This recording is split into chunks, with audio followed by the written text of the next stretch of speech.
The Dead Sea's larger northern portion is 1,000 feet deep. By the dimensions the historian Josephus gives, it appears that in his day, the Dead Sea had not yet spilled over its banks to begin forming the southern portion, which is only 13 feet deep on average. Right where it ended allowing for a way across the valley for the first time in 40 miles. is an isolated bluff called Matsada, which literally means the stronghold.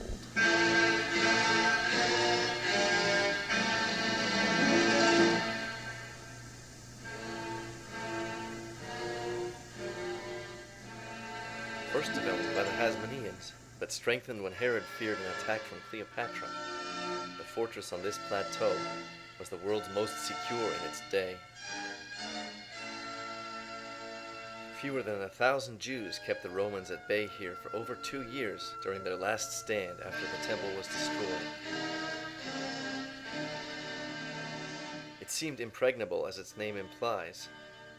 Catapults could get stones up here, but they had plenty of water from cisterns, while the Romans had little, and they were able to grow their own food at the top.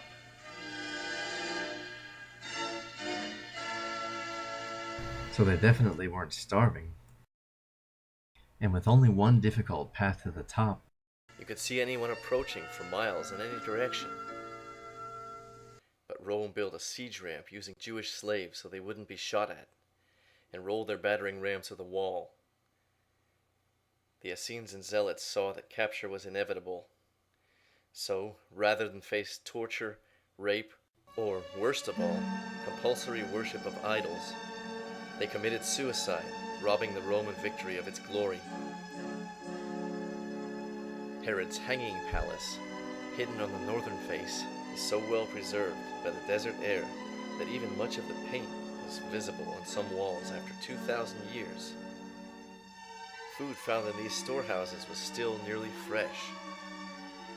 But most fascinating is that the best preserved scroll found in this room contained Yehezkel's prophecies that the dry bones of Israel would live again. And who found it? Jewish archaeologists, who who are were now back in the land. And though the Roman camps are still visible here, their empire, in contrast, is long gone.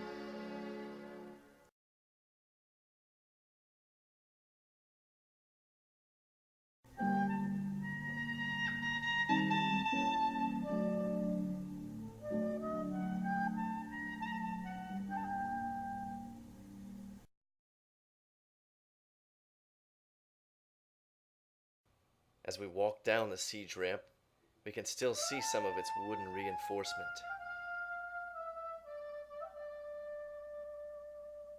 Here's the view the Romans had of Matsada, day after long hot day.